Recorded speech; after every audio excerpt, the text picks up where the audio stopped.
You ever watch Cesar Millan's Dog Whisperer?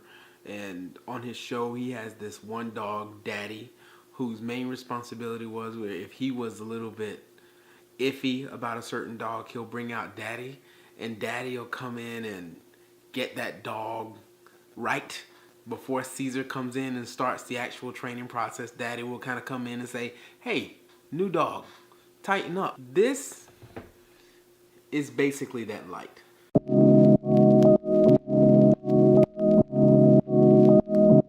Hey, Vince Viga, DJ, teacher, creator, dad, all around cool guy with another, I wouldn't say another. This is a new series. Since we're currently in quarantine, I'm kind of aching for content, full disclosure.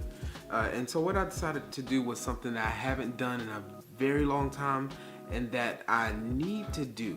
I'm down 7 events, 5 weddings and 2 other kinds of events over the next 6 weeks. So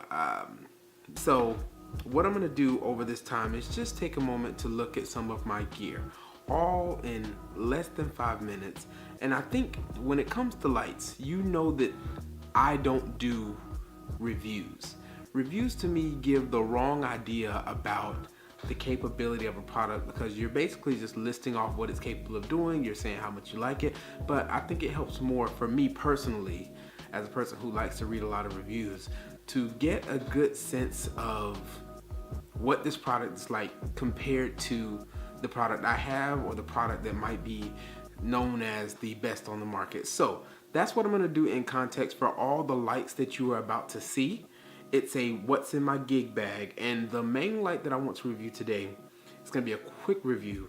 This is one of, if not the favorite light in my collection.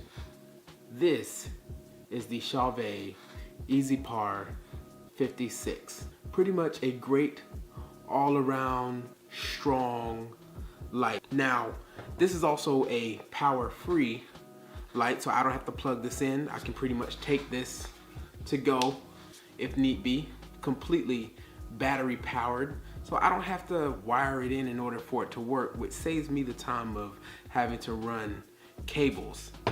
But what I will also say about this light, and one of my favorite things about this light, blackout, is that it is your workhorse, and I can pretty much just toss this around. I personally, I don't know about you, I beat up my lights. I don't take extremely great care of them.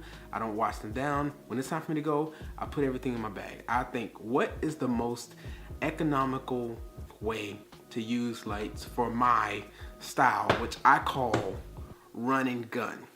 For me, run and gun is just, it is, I don't want to care for a bunch of things. I don't want to have to fix a bunch of things. When my lights break, I throw them out. I don't spend a whole bunch of time trying to figure out how to fix them. I throw them out, or in a couple of instances, Chauvet has actually sent me a new light to replace the old lights, which another reason why Chauvet is just one of the greatest companies. It's the most effective, the most economical option when it comes to lighting. EZpar 56 is the best of the best. I'm gonna be doing reviews of my other lighting and the other lighting that I have, and I'm gonna use those reviews in context of this particular light. So please, if you like this kind of content, like it, send a comment down below. Let me know if there are other kinds of lights that you think might be more economical than this one. I would love to take a look at them. And until next time, people, wash your hands, don't touch your face, and we'll see you in the next video.